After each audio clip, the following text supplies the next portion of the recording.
Okay, let's see who comes back. Good morning, Diane. Shabbat Shalom.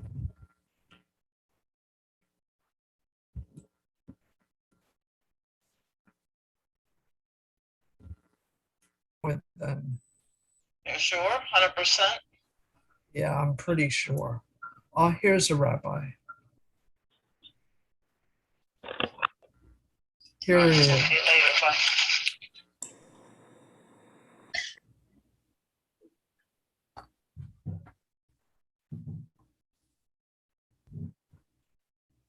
Shabbat Shalom, everyone.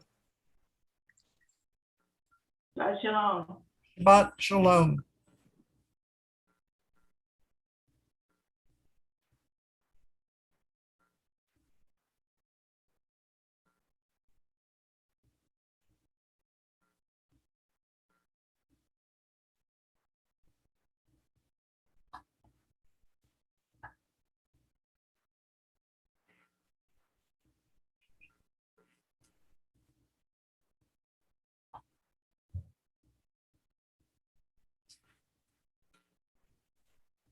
Can you turn that off?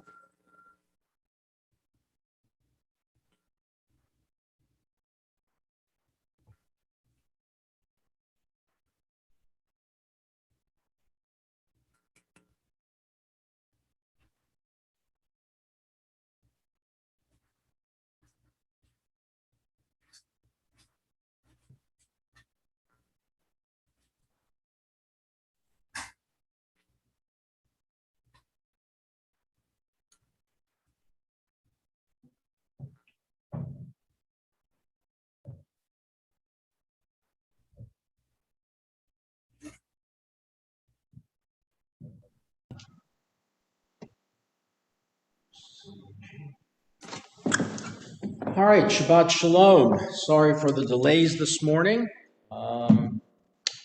It's all tech stuff. It's all tech stuff. We think we have it working and something goes awry. Let me just double check now that you all, okay.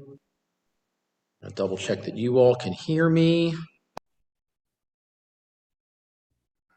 Turn that camera off. Okay, I think that's got it. Give me a thumbs up, somebody. Can you hear me talk? All right, and can you hear the guitar? Does the guitar sound good? It sounds low. I can't hear you, so you're going to have to just give me a thumbs up or down. Oh, The guitar sounding okay? No, the guitar does not sound okay.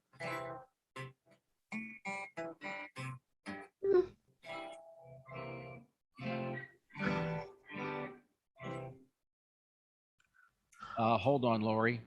Is it in need of more?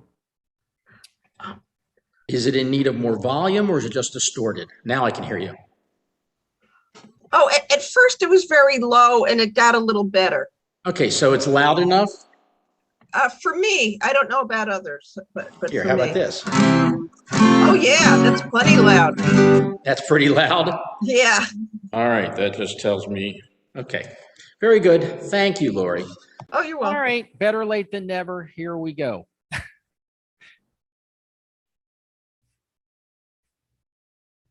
Guess I better get right to it. We'll start with Ki Mekor HaChaim on page 9 in Siddur 8 Ratzon.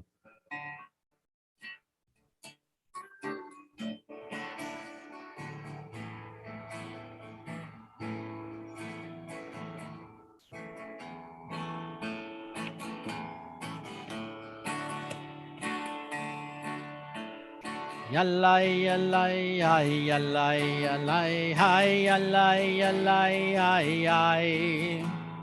Lalai, yallai, ay, yallai, yallai, ay, yallai, lalai, lai, lai. Yallai, lalai, lai, yallai, yallai, ay, yallai, yallai, lai, lai. Yallai, lalai, ay, yallai, ay, ay, ay. Kimcha Mekor Chaim, Kimcha Mekor Chaim, Kimcha מקור חיים, באורך נראה אור. For with you is the source of life.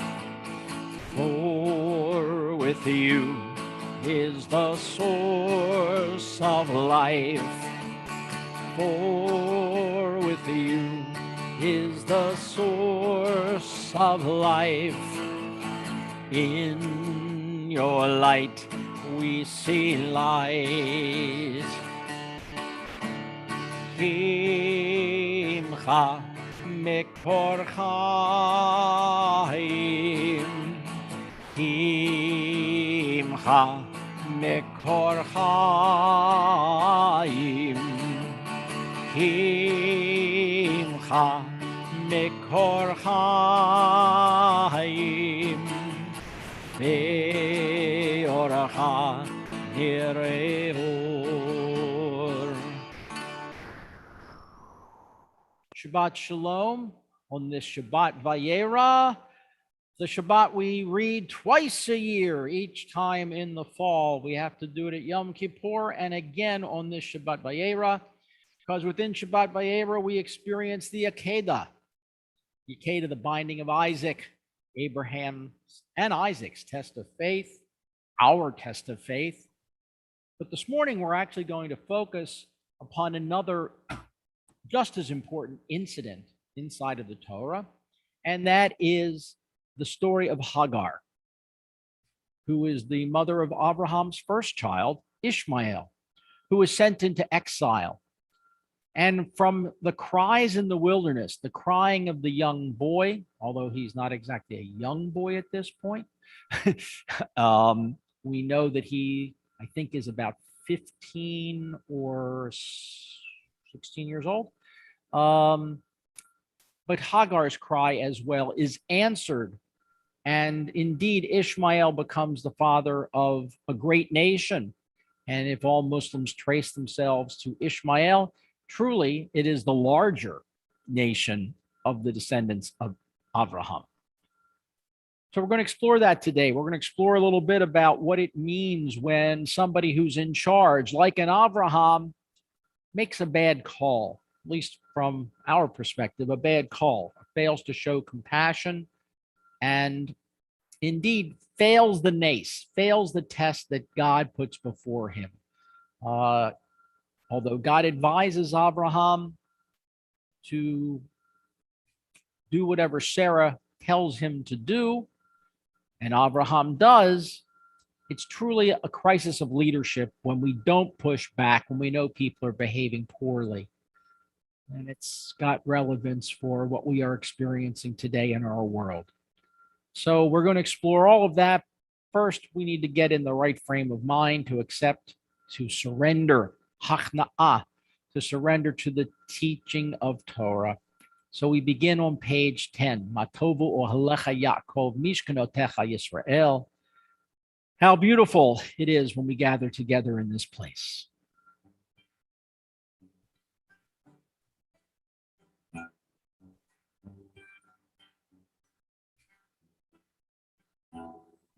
Matovu, Matovu, ohalecha Yaakov, mishkanotecha Yisrael, Matovu, Matovu, ohalecha Yaakov, mishkanotecha Yisrael, v'ani berov chastecha avovetecha eshtocha el hechal kodshecha v'yiratecha matovu,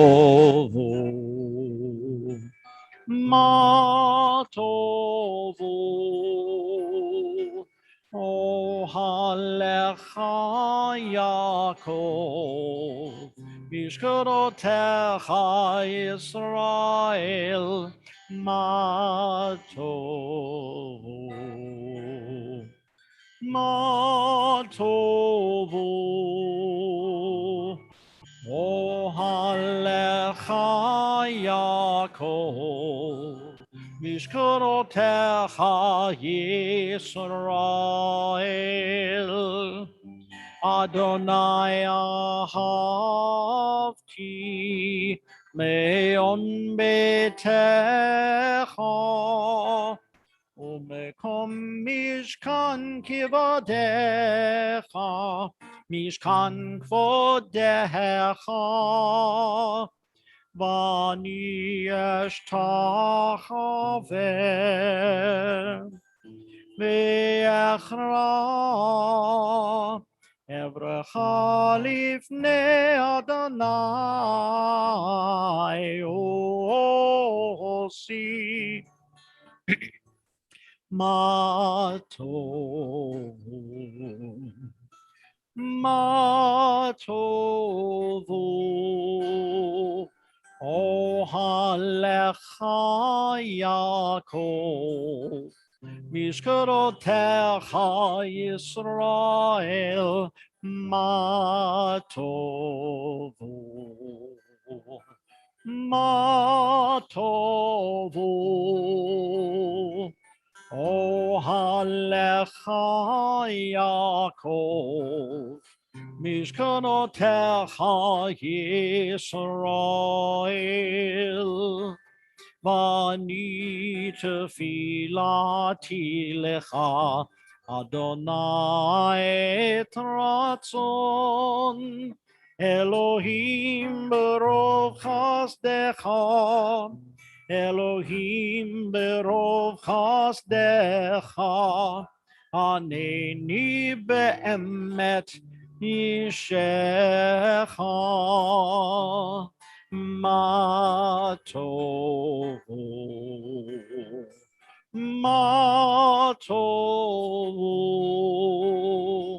Ohalecha Yaakov, Mishkarotecha Yisrael, Ma tovu. Ma tovu. Ohalecha Yaakov, Mishkarotecha Yisrael, Mishkarotecha Yisrael.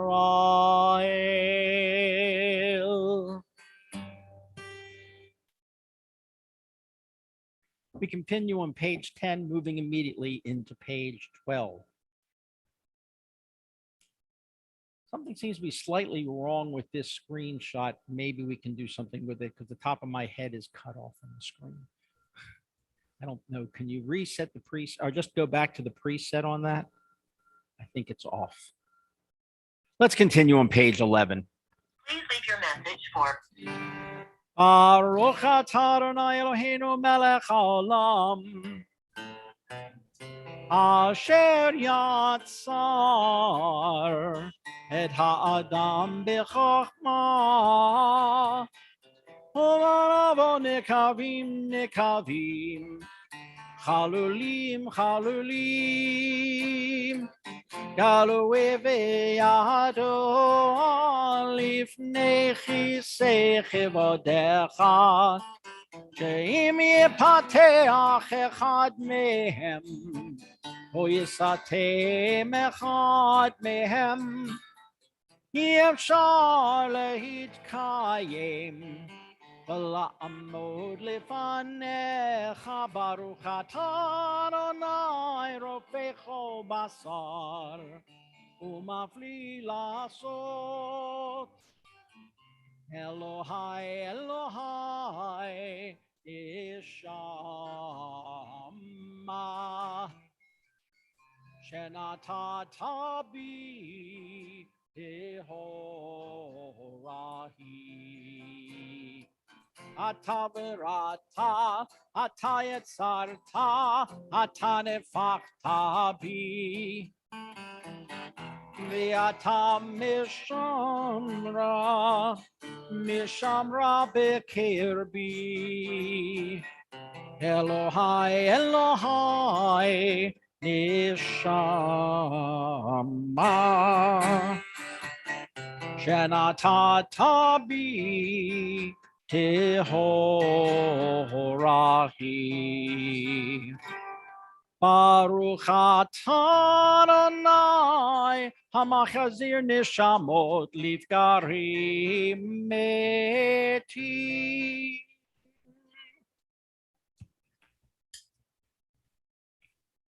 Let us continue on page 13 with the Birkot HaShachar. Baruch atah Adonai Eloheinu melech haolam shetovotecha rabim meod. Baruch atah Adonai Eloheinu melech haolam asher natan lasek vivina lahavchin ben yom uven laila. Baruch atah Adonai Eloheinu melech haolam shesani b'tzalmo. Baruch atah Adonai Eloheinu melech haolam Shesani ben Chorin. Baruch atah Adonai Eloheinu melech haolam Shesani Yisrael. Baruch atah Adonai Eloheinu melech haolam Pokeach Ivrim. Baruch atah Adonai Eloheinu melech haolam Malbish Arumim. Baruch atah Adonai Eloheinu melech haolam Matir Asurim. Baruch atah Adonai Eloheinu melech haolam Zokev Kufufim. Baruch atah Adonai Eloheinu melech haolam Rokah haaretz al hamayim. Baruch atah Adonai Eloheinu melech haolam Shesali kol tzorki. Baruch atah Adonai Eloheinu melech haolam Asher hechin mitzadei gaver. Baruch atah Adonai Eloheinu melech haolam Ozer Yisrael bigvura. Baruch atah Adonai Eloheinu melech haolam Oter Yisrael b'tifara. Baruch atah Adonai Eloheinu melech haolam Hanotein leyaev koach. Baruch atah Adonai Eloheinu melech haolam Hamavir shena me'enai ukuna me'afapai. We continue with the entrance of Sukkah de Zimra on page 19.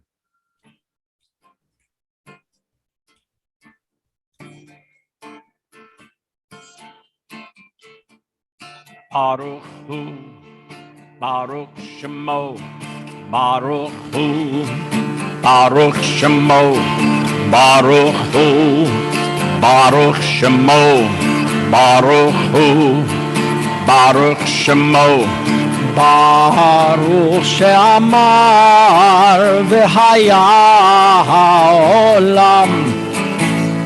Baruch Hu, Baruch Oseh Bereshit.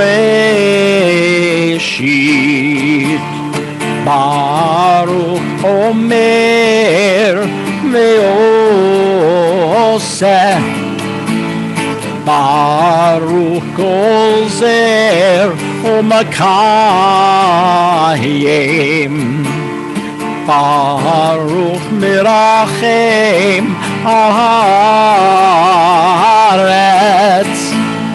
Baruch Mirachem Al Habriot. Baruch Mishalem Zachar Tov L'Reach.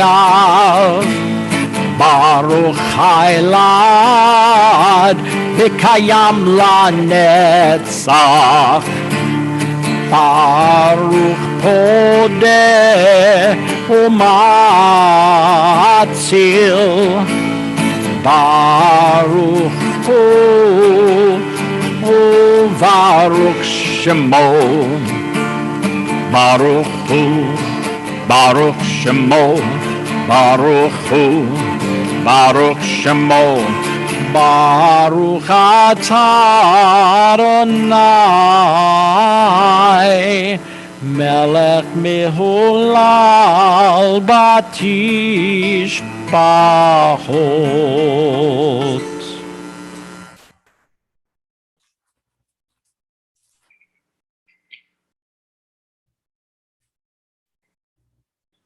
We'll continue Sukkah de Zimra by turning together to page 26. Hodun Adonai ki tov, ki le'olam chasdo. Hodu le'Elohei ha'Elohim, ki le'olam chasdo. לעושה נפלאות גדולות לבדו, כי לעולם חסדו. לעושה השמיים בתבונה, כי לעולם חסדו. כי לעולם חסדו, כי לעולם חסדו. הודו לאדוני כי טוב, כי לעולם חסדו, כי לעולם חסדו. לא עושה השמיים בתבונה, לרוקח הארץ על המים, כי לעולם חסדו. לא עושה אורים גדולים, כי לעולם חסדו. את השמש לממשלת ביום, כי לעולם חסדו. את הריח וכוכבים לממשלו בלילה, כי לעולם חסדו.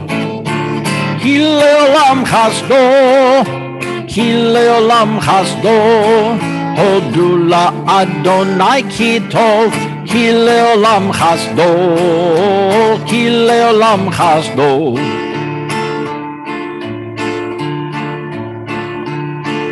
את השמש לממשלת ביום, כי לעולם חסדו. Let's try it again. I keep getting lost. למקם מצרים בבחוריהם, כי לעולם חסדו. ויוצא ישראל מתוקם, כי לעולם חסדו. מיד הזקה ובזרוע נטויה, כי לעולם חסדו. לגוזר ים סוף לגזרים, כי לעולם חסדו.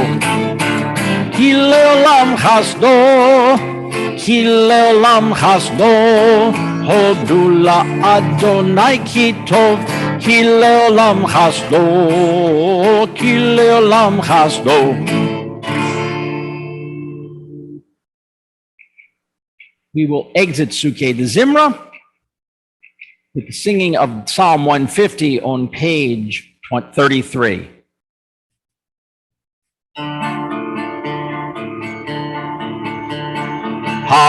Hallelujah, hallelujah, hallelujah, hallelujah, hallelujah, hallelujah, el bikacho.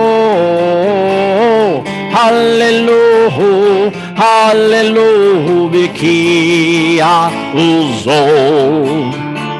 Hallelujah, hallelujah, hallelujah, hallelujah, hallelujah, hallelujah, bigavorotav.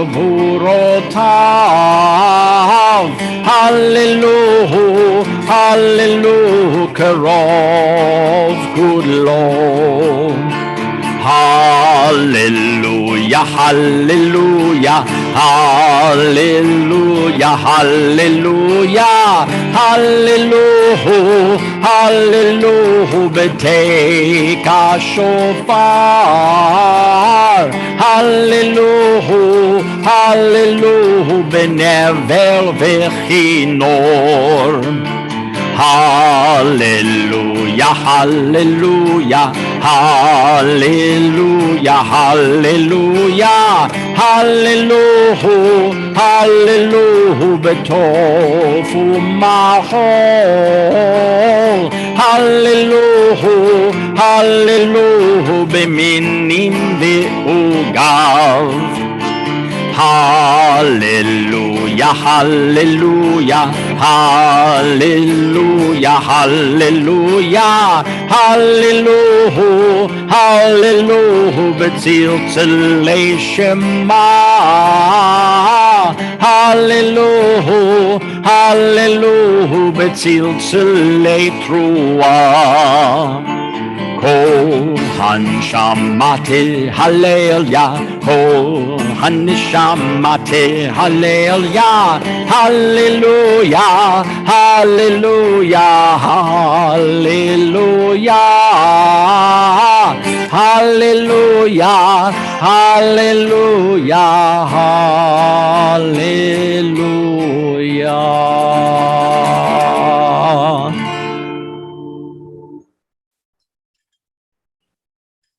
Let's see here.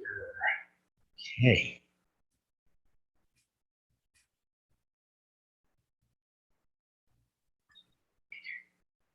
Friends, we do not have a minion this morning between those in person and virtually. So we're going to continue our service on page 42 in the middle of the page. Baruch atah Adonai Eloheinu melech haolam yotzer or u'barei choshech oseh shalom u'barei atah. We continue in silence.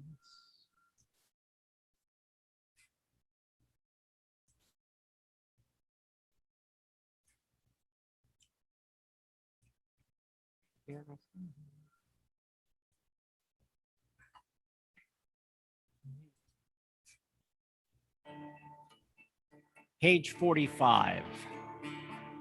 El Adon al kol hamaasim, Ruch u'mvorach b'fi kol nishama, Gadlo v'tuvo malei olam, Ta'atot bona sovevim oto, המתקהל חיות הקודש ונדר בכבוד על המרכבה זכות ומישור לפני חיסו חסד ורחמים לפני כבודו טובים מאורות שברא אלוהינו יצרם בדעת בבינה ובהשכל כוח וגבורה נתן בהם להיות מושלים בקרב תבל מלאים זיו ומפיקים נוגה נזיבם בכל העולם שמחים בצאתם וששים בבואם עושים במי רצון כהונם פאר וכבוד נותנים לשמו צהול ורינה לזכר מלכותו קרא לשמש ויזרח אור והתקין צורת הלבנה שבח נותנים לו כל צבא מרום תפארת וגדולה שרפים ויופנים וחיות הקודש. We continue on page 49. אהבת אהבתנו אדוני אלוהינו חמלה גדולה ותרחמת עלינו.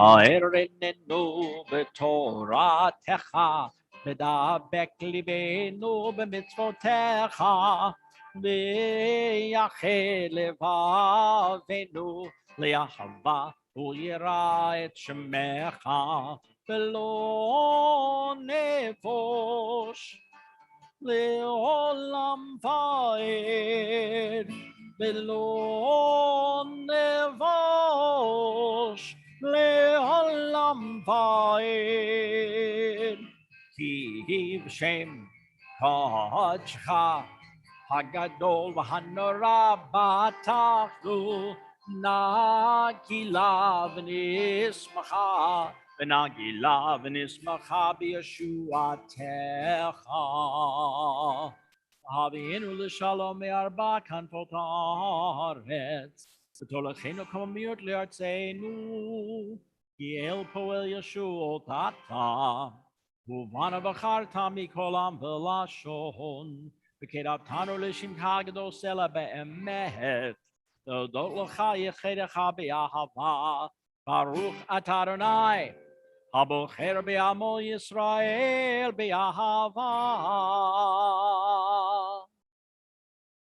Shema Yisrael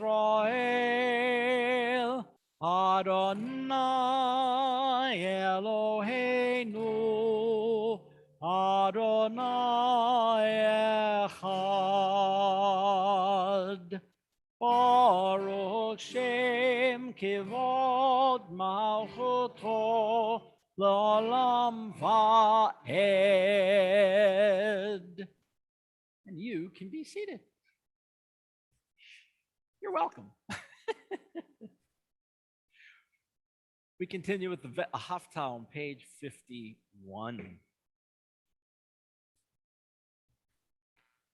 Ve'ahavta et Adonai Elohecha b'chol levavecha u'b'chol nafshecha u'b'chol ma'odecha v'hayu ha'devarim ha'ele asher anochi metzavecha hayom alevavecha Vishinantam levanecha vidibarta bam Vashivtecha bevetecha uvalektecha baderech uveshokpecha ukumecha ukshartam leot ayadecha vihayulatotafot beinenecha uktavtam al mezuzot betecha uvisharecha.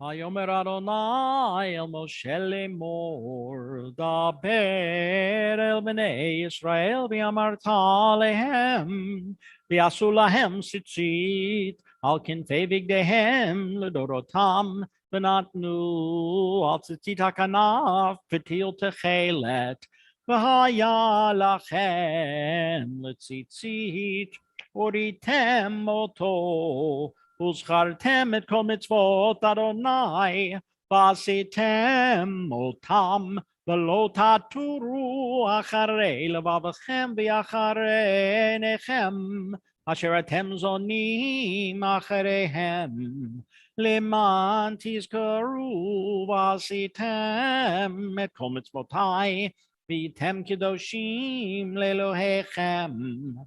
Ani Adonai Elohechem, asher hotzeiti etchem me'eretz Mitzrayim, lihiot lachem le'Elohim, Ani Adonai Elohechem. Amen.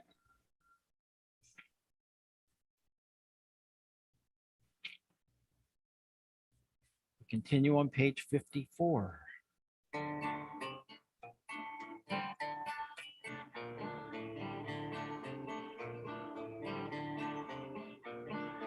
Emet v'yatzi v'nachon v'kayam v'yashar v'ne'eman v'ahu v'chaviv v'nechmad v'na'im v'nora v'yadir u'mtukan u'mekubal v'tov v'yafeh.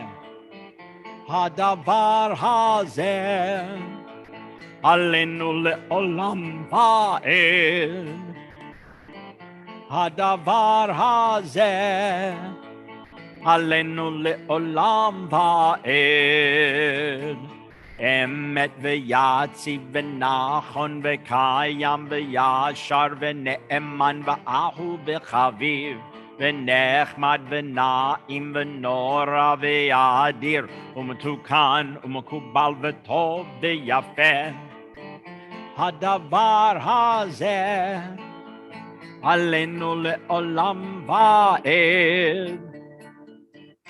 Hadavar hazeh alenu le'olam va'ed. So if you're looking in the prayer book right now, you'll see on page 54 in the italics, it says, at this point, we let go of the tzitzit. I had to let go of mine, of course, earlier because I'm playing guitar today, but why now? Why do we let go of the tzitzit now? We grab the tzitzit when we say the Shema, which is a direct quote from Torah.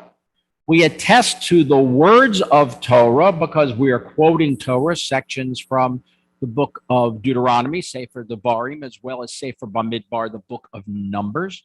And those verses combined are all a piece of Torah. Then we get into this Emet v'yatzi v'nachon v'kayam. True, enduring are these words, Hadavar hazeh. So literally, we say the words from Torah, we attest to their veracity, then we let go of the tzitzit because the windings on the tzitzit, again, are a testimony to the 613 mitzvot of Torah.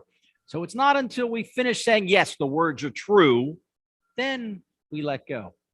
So for all of you wearing talit at home or here, that might have been helpful. It might not have been, but at least now we know. Because there's always a question, well, okay, I see the rabbi's holding his tzitzit and kissing him. Why does he let go of them right after he finishes the haftah, third paragraph?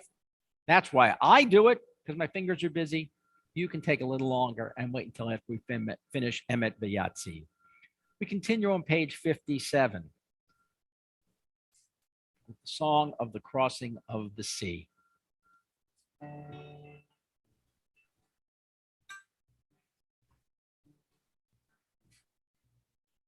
Mi chamocha Ailim Adonai, mi kamocha, nedar bakodesh, nora tehilot, osei. O Seifele Shira Chadesha Shebechu Geulim Leshimcha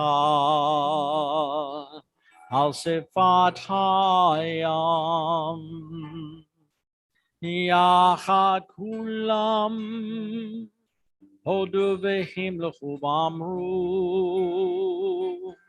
Adonai yimloch le'olam va'ed.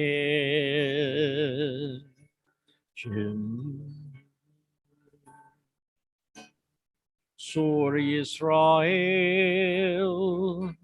Kuma be'ezrat Yisrael Ufedechinu mecha Yehuda ve'Yisrael Go alenu Adonai tzivot shemo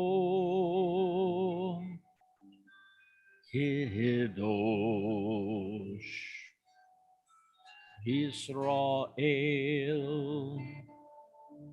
Baruch atah Adonai Gal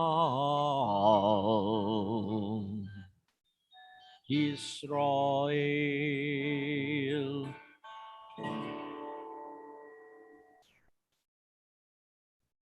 We come to 58, we come to the Amidah. And this morning, again, not having a minyan, we won't be doing the Kedusha out loud. I will break a little bit with tradition, and we will chant the first two brachot of the Amidah together, the Avot, the Imahot, the Gevurot. Please rise. Baruch atah Adonai Eloheinu v'Elohei Avotenu v'Imotenu Elohei Abraham, Elohei Yitzchak, v'Elohei Yaakov Elohei Sarah, Elohei Rivka, Elohei Rachel, v'Elohei Leah Ha'el Hagadol Hagibor v'Hanora El Elyon Gomel Hasadim Tovim V'Konei Hakol V'Zocher Chastei Avot V'Imahot U'Mevi Gula Livnei Bneihem L'Ma'an Shemo Ba'ahava Melech Ozer U'Moshia U'Magen Baruch Atah Adonai Magen Abraham V'Ezrat Sarah Atah Gibor L'Olam Adonai Mechayim Etim Atah Rav Lehoshia Mashiv HaRuach U'Morid HaGashem Mechalkel Chaim B'Chesed Mechayim Etim B'Rachamim Rabim Somech Noflim V'Rofech Olim U'Matir Asurim U'Makayim Emunato L'Shenei Afar Michamo Chabal Giborot U'Mido Melach Melech Memit U'Machaye U'Matzmiach Yeshua V'Ne'eman Atah L'Hachayot HaKol Baruch Atah Adonai Mechaye HaKol Atah Kadosh V'Shimcha Kadosh U'Kadoshim B'Chol Yom Yalalu Chasela Baruch Atah Adonai Ha'el HaKadosh.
Oh, say shalom, shalom bimromav.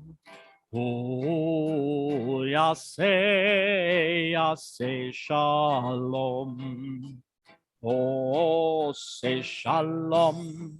Shalom bimromav. Hu yaseh shalom. Hu yaseh shalom. Shalom aleinu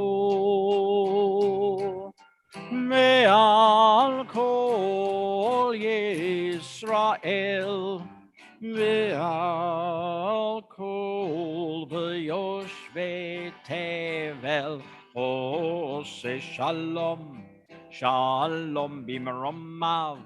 Hu yaseh shalom. Ose shalom, shalom bimromav.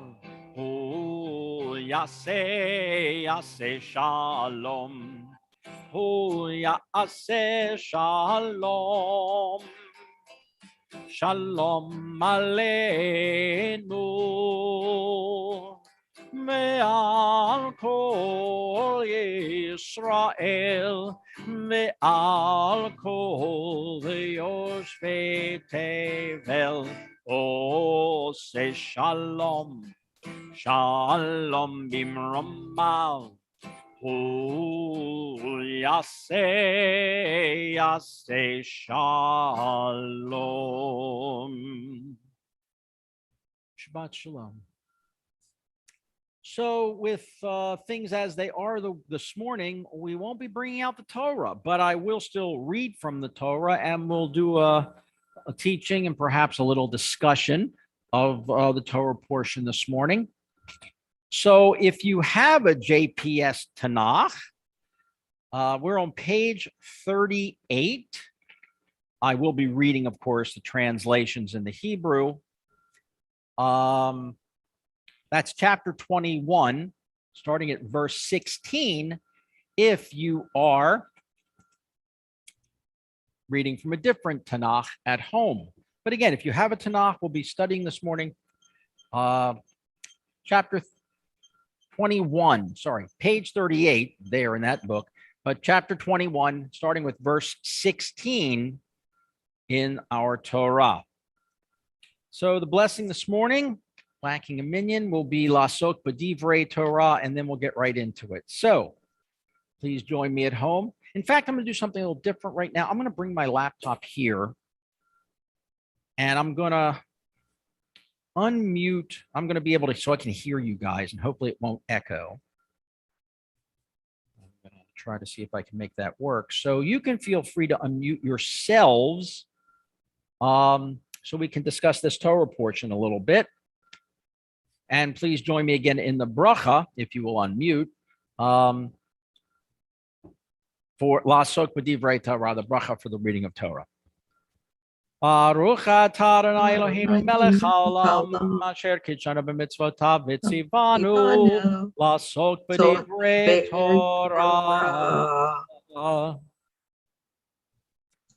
V'telech v'teshev la mimenu, harchechim tachave keshet, ki amra al ereb mot hayaled, v'tishev mineged, v'tisa et kola v'tevk. Vayishama Elohim et kol hanar, vayikra malach Elohim el hagar min hashamayim, vayomer lach malach hagar, ki tiri ki shama Elohim El kol hanar ba'asher hu sham, kumi shir hanar, v'hachaziki et yadech bo, ki legoy gadol asimenu, v'yivkach Elohim et eneha, Vatire be'er mayim v'telech vatamale et hachamet mayim vatashk et hanar vayehi Elohim et hanar vayigdal vayeshev bamidbar vayehi roveh kasha vayeshev bamidbar paran vatikach lo imo isha me'eretz Mitzrayim. And she went and sat down on the other side of him, a good way off, as if it was the shot of a bow. For she said, let me not look upon the death of my child. And she sat away from him, lifted up her voice and wept. And God heard the voice of the young man, and an angel called to Hagar from out of heaven and said to her, what's wrong, Hagar?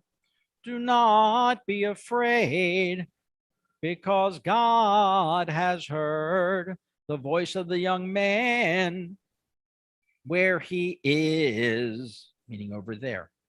Get up and lift up the young man and hold him close by your hand, for I will make a great nation out of him. And God opened up her eyes, and she saw a well of water, and she went and filled the bottle with water and gave the young man something to drink. And God was with the young man, and he grew, and he lived in the wilderness, and he became very skilled, a great bowman. And he went to the wilderness of Paran, and his mother took for him a wife from the land of Egypt, which makes perfect sense because Hagar herself was Egyptian. She's an Egyptian princess, according to our Midrashim, which in and of itself is interesting because if Hagar is an Egyptian princess and yet she's the handmaid of Sarah, kind of means that Egyptians are subordinate to Hebrews, which of course we know is not the way it's going to be for about 400 years. So it was a chance for the writers of the text and the writers of the Midrash to sort of get in the fact that, you know, our princess is better than your princess, our princess being Sarai, which means princess. So I don't know if you knew that. So Sarah is a princess of God. Sarai is princess and Asar is a prince. So in the Hebrew, there you go. So I said that this week, there's a crisis of leadership. We have Abraham, who's supposed to be this great exemplar of human behavior, of human compassion, who had great compassion for the citizens of Sodom and Gomorrah, so great that he's willing to go and argue with God and bargain with God to save the citizens of Sodom. But he won't do the same for his own son. He won't do the same for the woman with whom he fathers his first child. Now, granted, God says to Abraham, whatever Sarah tells you to do, you do. So Sarah too had the gift of prophecy. She knew that it was all going to turn out okay for Hagar and Ishmael, but Abraham doesn't know that. And why didn't he argue? Again, it seems to be a crisis of leadership. Perhaps as we get older, we're less willing to fight for what we think might be right. One of the things that has a lot of people kind of down in the dumps these days, as if there aren't enough things to be down in the dumps about these days, is this crisis of leadership in our country. You know, we look down the street at the gridlock in Congress, the inability, it seems, of the White House to get its agenda passed. We look at the impotence of government to solve very real and big problems, existential problems that face us. And so it's quite natural to lose respect for the leaders of our institutions and for the institutions themselves. And this week's Parsha has within it, I think, the lesson for us. In these somewhat sordid details of how Abraham and his wife Sarah deal with the first son of Abraham, Ishmael, and his mother Hagar. Because after Sarah gives birth to Isaac, she sees Hagar's son as competition. And indeed, according to one midrash, you saw all the references to the bow shot. He was as far away as a bow shot. He became skilled with the bow. Think also that a bow, like bow and arrow, is the same word as we use for rainbow in Hebrew, keshet. And you saw kashat, and you saw the word keshet here, but it didn't mean a rainbow. It meant like a bow and arrow bow. So there's something going on here with bows and arrows. And so the rabbis in the midrash say, oh, that must be what happened between Hagar and the young Yitzchak. Ishmael was shooting arrows at him, was teasing him by shooting arrows. And of course, Sarah, being afraid for her son, wants to send Ishmael away.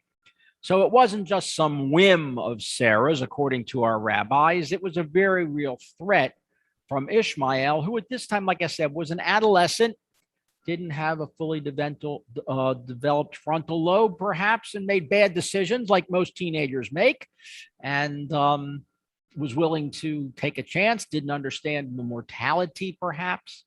I think all teenagers think they're indestructible. So anyhow, there's an issue here, and Sarah says, you got to get rid of Ishmael. And Abraham at first is concerned by this and goes to God, and God says, no, whatever Sarah says you do, you should do, which means that, well, at least he knew enough, Abraham, to consult with someone other than just his own self before he made a decision as to what to do about Sarah's request.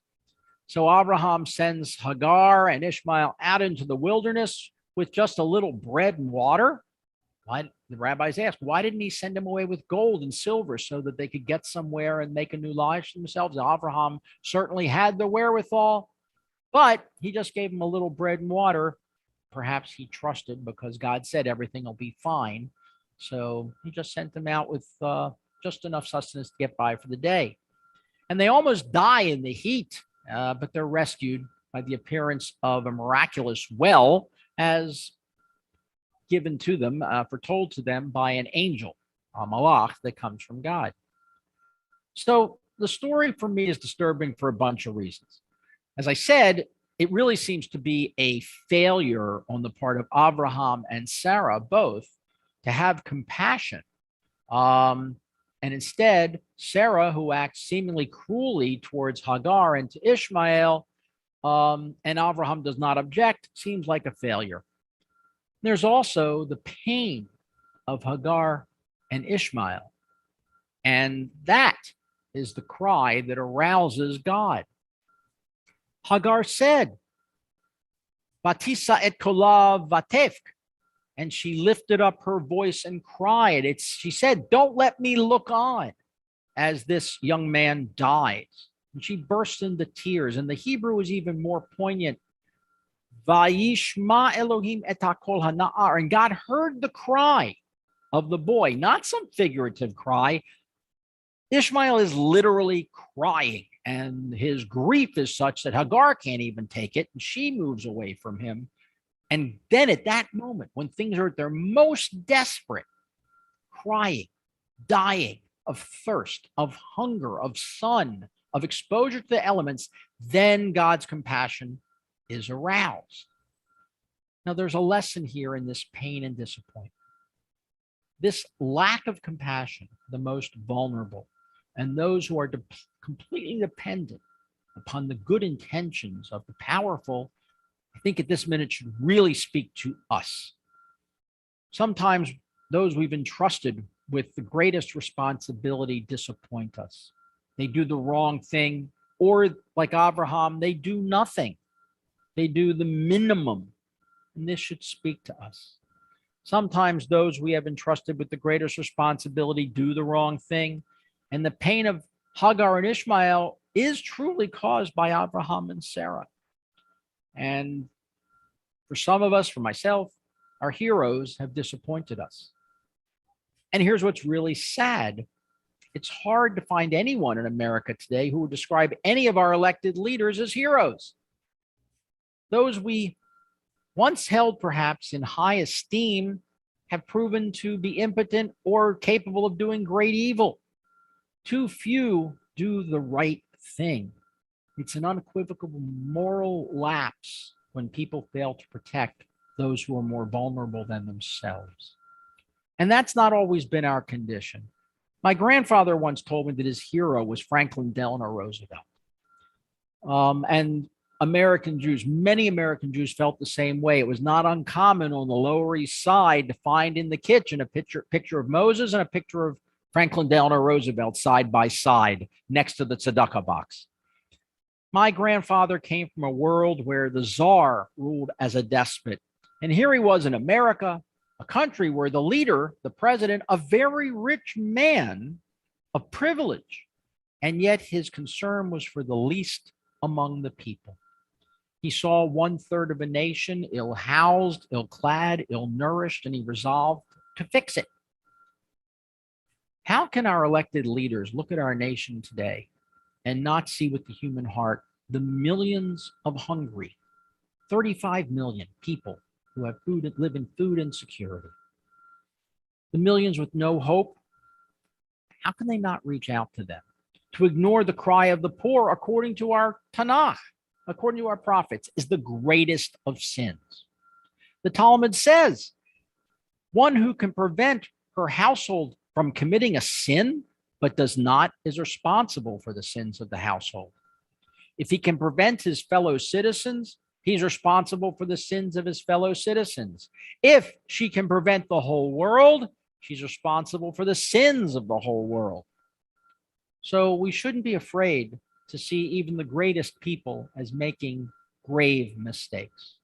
We should not apologize for them. We should not excuse their wrongs, even if we voted for them, even if we support their agenda. Instead, we have to help them do the right thing. And this is what's required of us. This is what's required of those who would lead us. Our rabbis teach us this when they look at the difference between Abraham and Noah. Noah was called by God and described as the righteous of his generation. Yet when God tells Noah that he's going to destroy the world, Noah doesn't argue on behalf of humanity, on behalf of the whole world. He is really concerned only with taking care of his family. And by contrast, Abraham, when confronted with God's plan to destroy Sodom and Gomorrah, launches into negotiations. Another example for the folks down on Capitol Hill. Something's wrong, start negotiating. Don't sit there and be stuck in your position. And Abraham negotiates to save the people of Sodom and Gomorrah, and he knows that the majority deserve what's coming to them. But if he can find as few as 10 worthy innocents among the inhabitants of those cities, he demands that everything be saved. God hears and promises he will not destroy for the sake of the 10.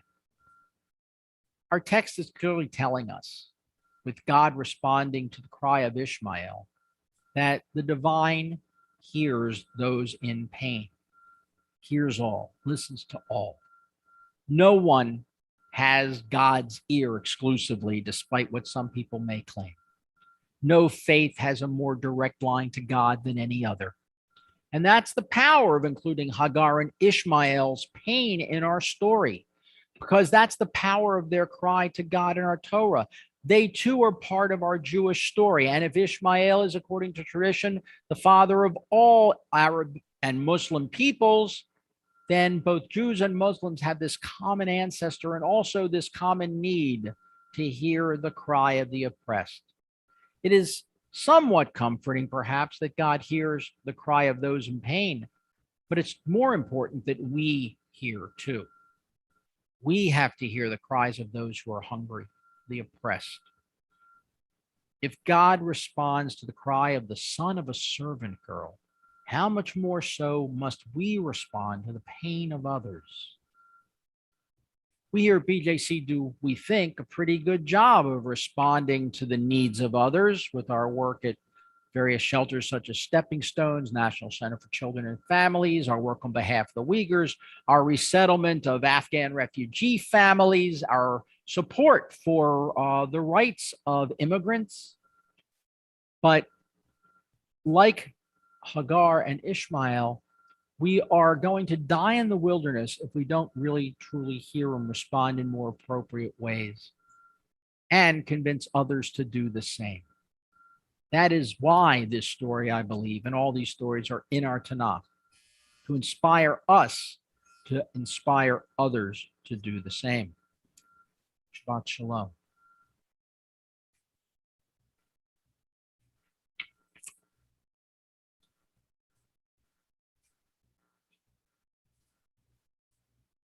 Anybody want to say anything online? Commentary? I can hear you. Feel free to unmute yourself. We can go a little deeper. If not, we will conclude our service this morning. Lori. I was just intrigued about your comments about Abraham and what a fighter he was, and, and then how he apparently stopped, and it shows itself with the Akedah as well. Not challenging God around Isaac.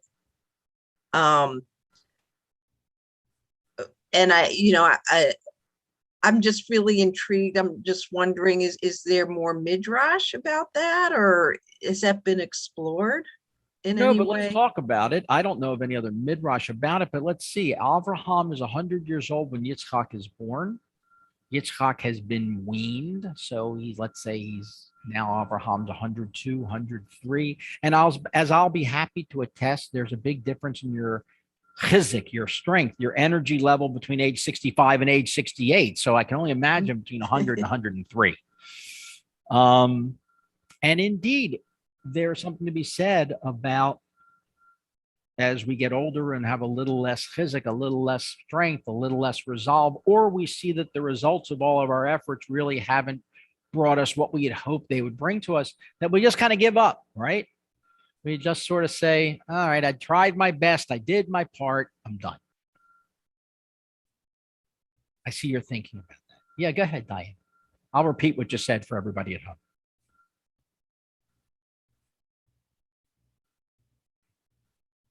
Oh, okay. So let's finish mining that one, and then we'll go on to the next. So, Lori, so what do you think about that? Is it just a matter that he's kind of like spent, that Abraham perhaps is a little done, and he's willing to give up things he wouldn't have given up on perhaps 20 years earlier?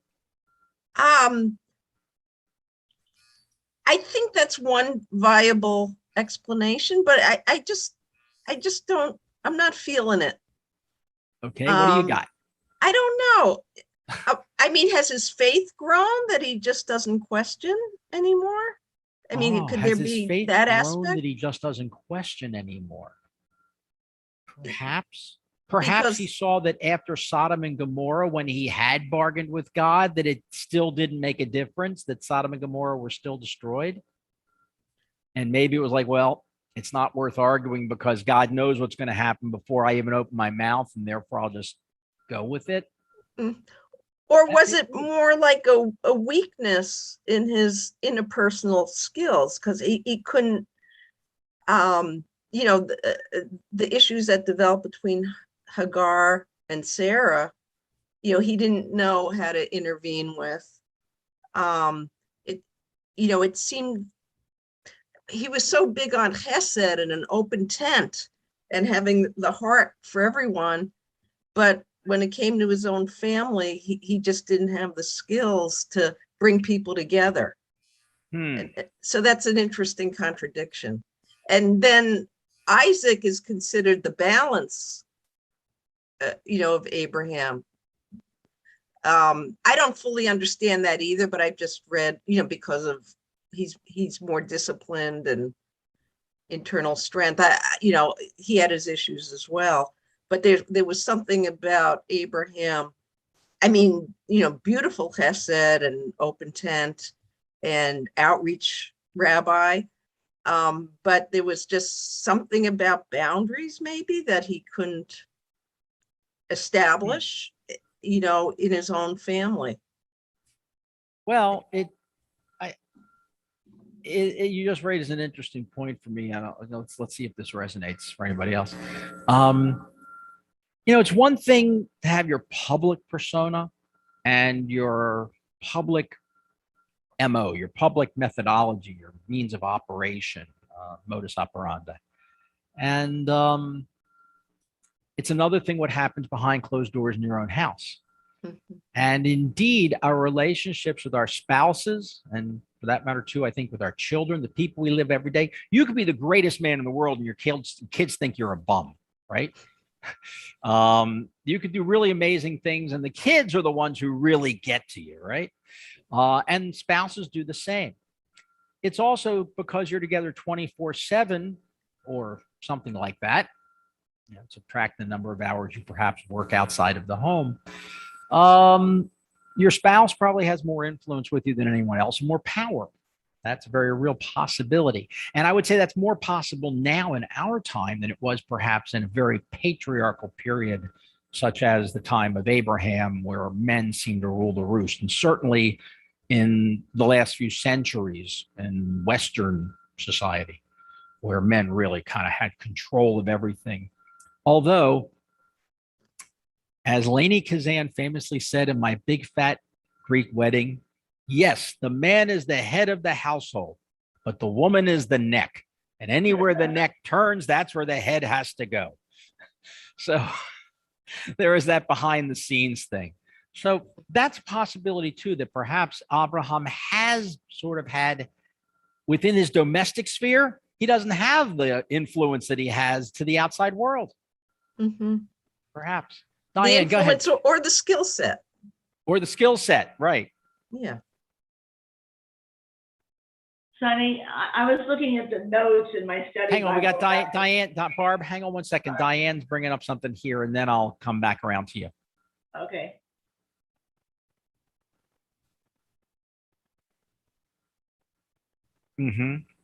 Right.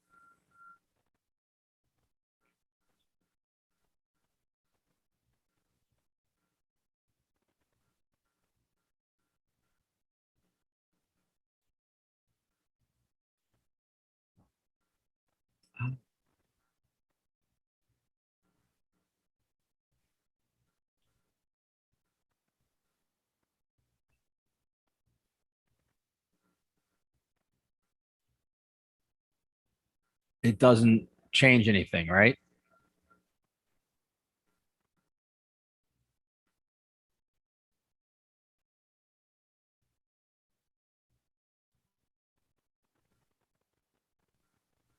Okay, so Diane brings this kind of the same point we touched on briefly, yeah, which is that he did ask God, what's he to do? And God said, you do whatever Sarah tells you. And since he'd already had the experience of trying to push back on God's plan for the future, he realized, well, okay, whatever he says to do, I'm going to do, because one, it's an act of faith, right? And two, it's like, well, it doesn't work to bargain with God anyway. So let me just go with it here. Whatever advice I get, I will follow. And maybe because he does that. Now, this is interesting. I never thought of this before. But maybe because here at this moment, God is very accepting of what, sorry, Abraham is very accepting of what God tells him to do, as opposed to Sodom and Gomorrah, where Abraham fights. That maybe God didn't like this. Maybe God says, no, I wanted him to argue with me, so I'm going to test him again with the Akedah. That's the test. All right. It's like, well, this time you acted this way, Abraham. This time you acted this way. And now I see the inconsistency. I want to know really what is going on in your core. So I'm going to test you by telling you to sacrifice your son. Now, suddenly, we have a sequence of events we didn't have before. That leads us to the nace, the test that comes up in the last half of this week's Parsha, the last few verses, which is the Akedah, the binding of Isaac. Our rabbi said that perhaps Abraham failed the nace, failed the test. God wanted Abraham to say, no, I won't do it. And it was Abraham's failure to say that led God to finally send the angel to say, okay, time out. You have flunked my exam, but I'm not going to cause your child to suffer for it. go back to Beersheba.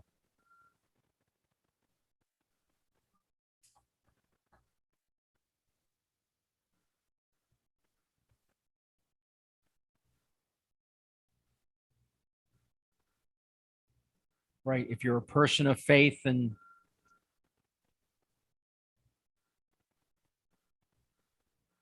yeah, but that can also, I think, the thing is, if you're a person of faith, Diane is saying you should just accept the word of God and because you believe and just do it.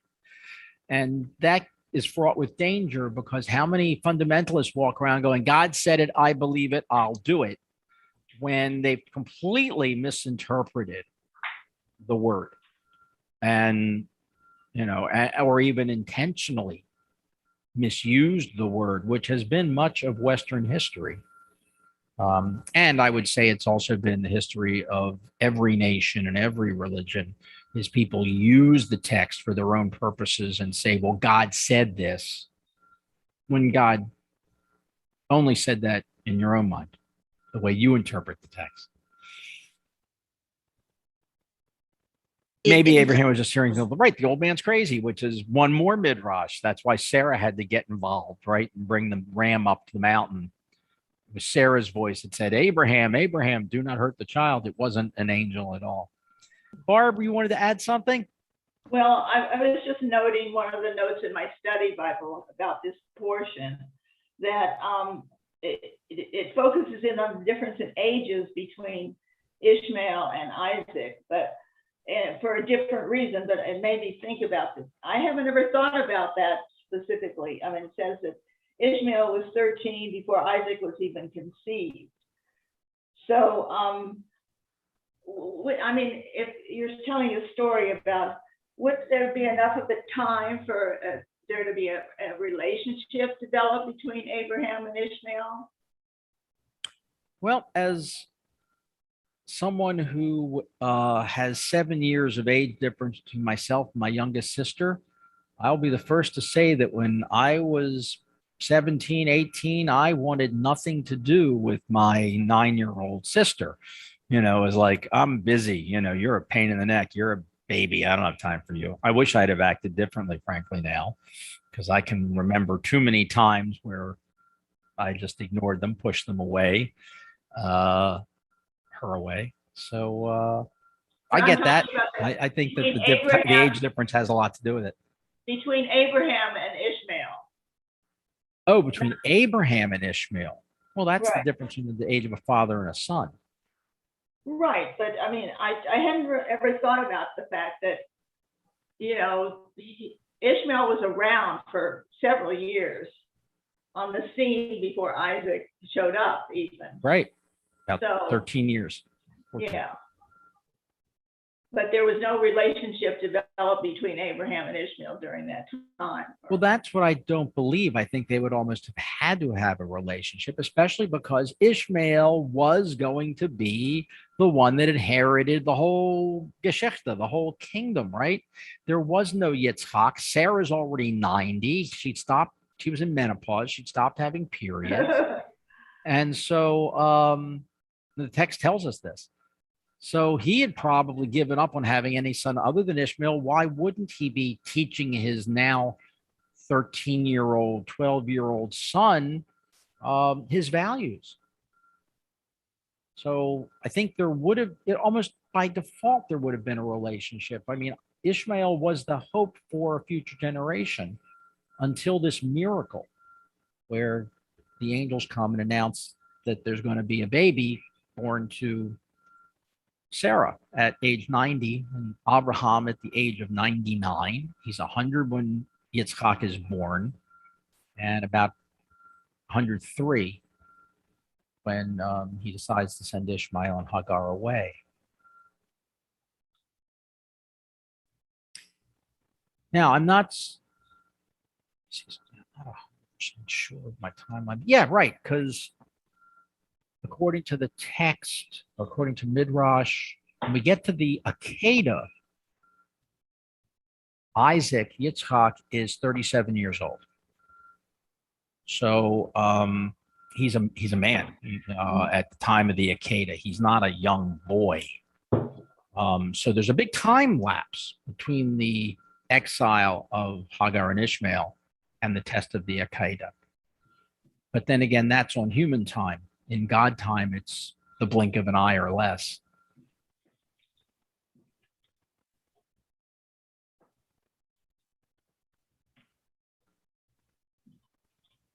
Debarty, Debarnu, we have spoken.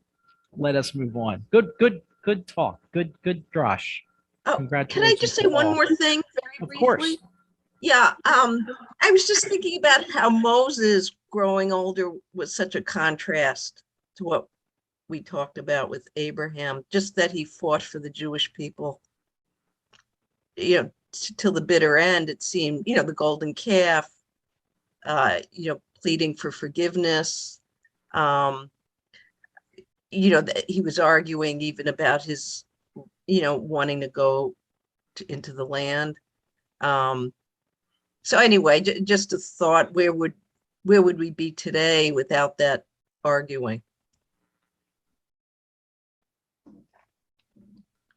Well, maybe it just took longer in Moshe's case, because if you really look carefully at the final chapters of Devarim, Moses has a lot of axes to grind. He's complaining about the Jewish people. He's complaining about the people he's been leading.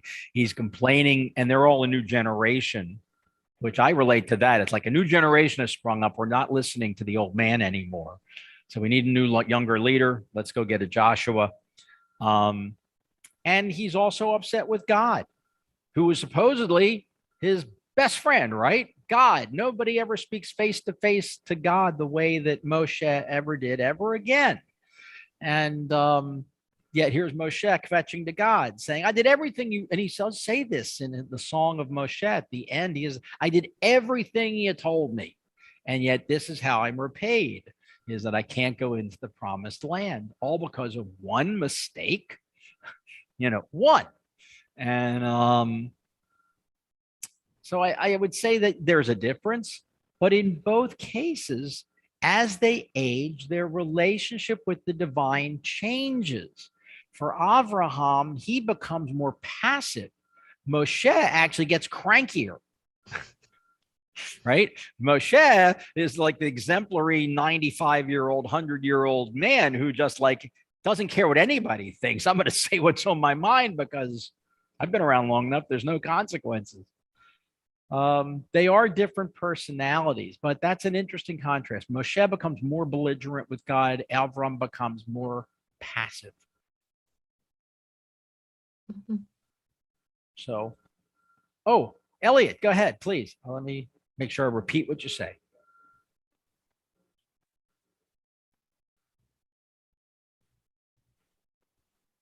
Going back to the tests, yes.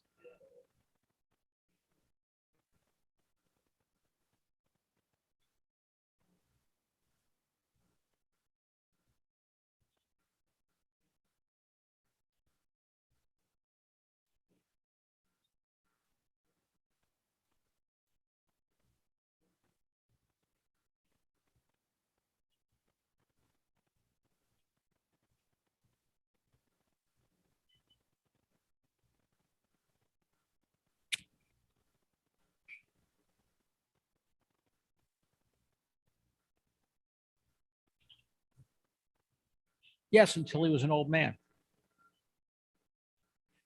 Until he was an old man. Use the example of Yaakov. All right. So when he was young, when he was on his way back from Haran, after bringing Leah and Rachel back, right, to Eretz Yisrael, back to Shechem, then he's a young man. But he loses control, if you think about it, as an older man, with the incident at Shechem, when Reuven and Levi go out and commit murder. And when he comes back, the only consequence is that he yells at them that his name, Yaakov's name, his reputation is now going to be negative in the land. Then when it's time to go to Egypt, he's an old man. And when he get the rest of the story, he's weak. He's losing his sight like his father did, because Yitzchak too in his old age was weak and impotent. That's how or we think, that's how the whole trickery of Yitzchak by Yaakov over the brother Esau with the hairy hands, the goatskins on the hands, all takes place. So in each case, in old age, all of our patriarchs, I think, become more passive, and they're willing to be or have no power to prevent. They're being victimized by their own kin. I think this happens to Yaakov. This happens to Yitzchak. Certainly here with Avraham, it's a little different, but we see the waning of power in each of them. Would Yaakov have wrestled with God after the incident at Shechem as opposed to before?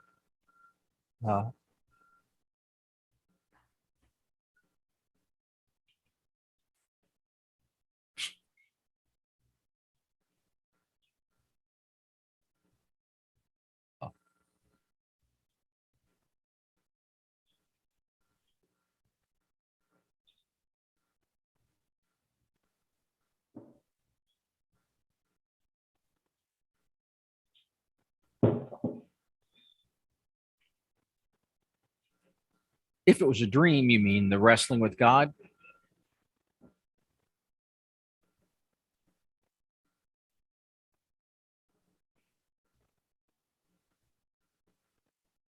The straight one. Well, why does being straight mean to still be aggressive? Maybe the wisdom of age when one gets straight is when one accepts what is.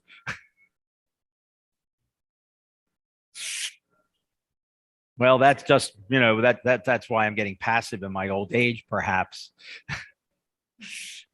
Right. And it's true, things I would have argued about 10 years ago. Now I'm like, I'm not going to argue about that anymore. There's one thing I have learned, that even though you think you've won your battles, the same issues keep coming back over and over again. And it's like, finally you go, all right, do I really have the strength in me to one more time go tilt at this windmill and stop it from turning for a little while longer, only to know that it's going to start turning again? Was that an okay analogy? All right, friends. Is anyone online today saying Kaddish for a loved one? I don't think so. And we have nobody here who's saying Kaddish today for a loved one. So we're going to conclude our service. We're going to conclude our time together this morning. Let's go ahead and turn to page. There's no Elenu. We'll turn to page 107.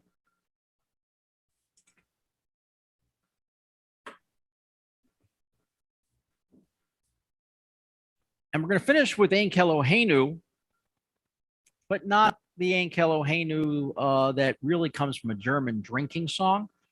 Did anybody know that was really the origin of our Ein Keloheinu? It was a bar song that in the 19th century, it was the early 19th century, became a melody for Ein Keloheinu. It's not a Sinai tune. It's not one of those melodies that goes all the way back to Mount Sinai. It's relatively recent. So anyhow, I sang this last night at services. I'm going to sing it again. Maybe because we just came through National Hispanic Awareness Month, but this is the version that's in Hebrew and in Ladino, and it's pretty easy. Let me turn my guitar back on.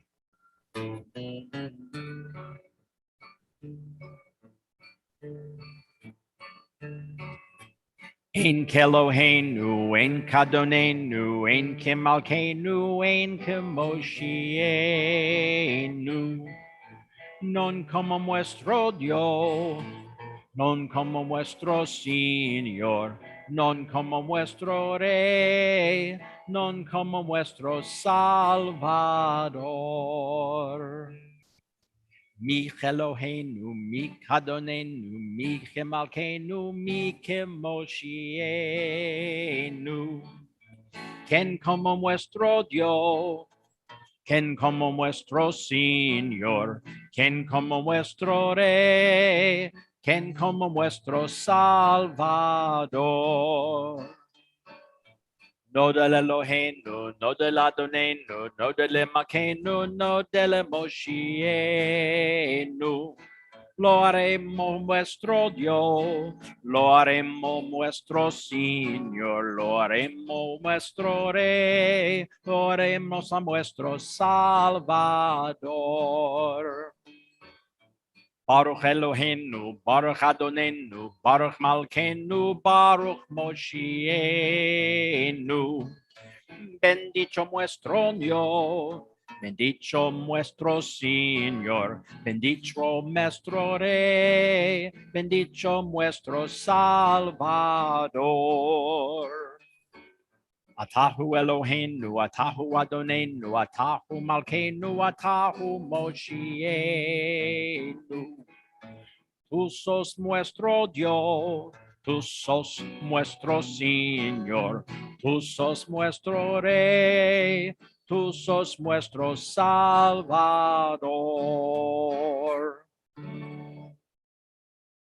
Shabbat Shalom. If you have something at home to drink, please join us here in Covenant Hall for Kiddush. And then I'll make a couple of announcements. Vishamru b'nei Yisrael et ha-Shabbat, לעשות את השבת לדורותם ברית עולם. ושמרו בני ישראל את השבת, לעשות את השבת לדורותם ברית עולם. ביני ובין בני ישראל, אותי לעולם, אותי לעולם, ושמרו בני ישראל את השבת, לעשות את השבת לדורותם ברית עולם. כי ששת ימים עשה אדוני את השמיים ואת הארץ, ושמרו בני ישראל את השבת, לעשות את השבת לדורותם ברית עולם. וביום השביעי וביום השביעי שבת וינפש, שבת וינפש, ושמרו בני ישראל את השבת, לעשות את השבת לדורותם ברית עולם. ברוך אתה אדוני אלוהינו מלך העולם, בורא פרי הגפן. Okay.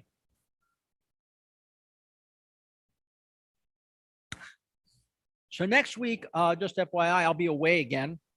Rabbi Betsy Roth will be back. Please show up in person so that she can have a minyan and have some folks to work with.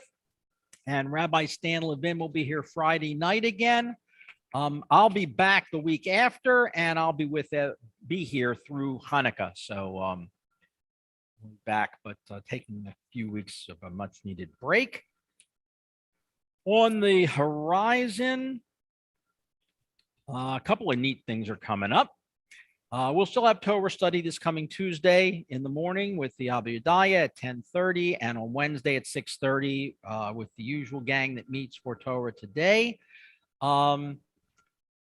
We have a couple of things coming up. Like I said, there's next week on tomorrow, October 24. Tomorrow, October 24 at 9:30 a.m., a group of BJC members are meeting in Great Falls for a hike together. They're meeting at the viewing platform on the Maryland side of the falls. And there will be a sign identifying the group from BJC. So it's supposed to be a lovely day tomorrow morning. I encourage you all to come on out and take a walk with your friends from BJC. Coming up on Tuesday, October 26th, this coming Tuesday at 7 p.m., We have Mahjong Madness. My understanding is 18 people have registered, and they'll be gathering here in Memorial Hall in person. We could use 2 more to finish up 5 tables. So if you play Mahjong or you want to learn how to play, because there'll be different tables, levels of table as far as your skill set, please pre-register through the BJC website. You can even call as late as Tuesday and just speak with Amy, or visit the website and register online. There's also going to be a raffle, and a basket of Mahjong items will be the prize. Book club's coming up Wednesday, October 27 at 8 o'clock. The book is Clara and the Sun by Kazuo Ishiguro, Nobel laureate, and answers the fundamental question of what it means to love. So if you know of the book or you're interested in the book, please attend. Lastly, Save November 14, Sunday, is our annual joint Thanksgiving with Idara Ijafaria, Bradley Hills Presbyterian Church, and of course, Makomi Ibrahim, who now meets here in our building. We'll be starting online only, but we will have an in-person service too. 9 o'clock online, we'll be having a study session on environmental issues. That's still taking shape, but I know we'll be talking about environmental activism. So the service will start at 10:30 and will be available, of course, live here in Covenant, in the sanctuary, and will also be available on the website feed of the church, bradleyhillschurch.org. And as soon as you put in that URL, it'll be live on their front page. And it starts at 10:30. And then if the weather permits, we're going to have a brief gathering outdoors with some snacks, so that we can at least have a chance to hang out together, our 3 congregations.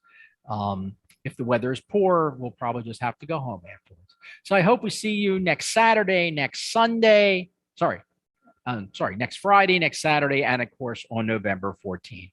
With that, we're going to sign off for this morning. And we wish everyone a Shabbat Shalom and a Shavua Tov, a Gutavach, a good week. Bye-bye.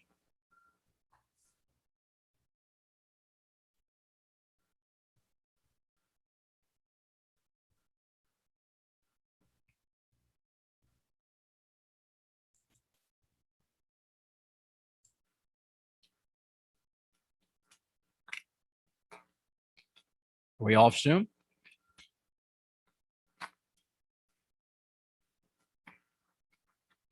We are. Okay. All right. Well, looks like unless there's Hebrew class, we're not going to get a minion ever again. That's not good.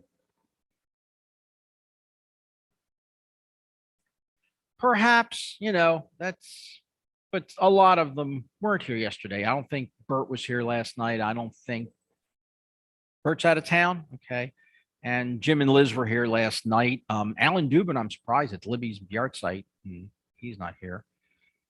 And Alan Grunis, who knows? Maybe he's out of town too. I think he was talking about going again to New Mexico.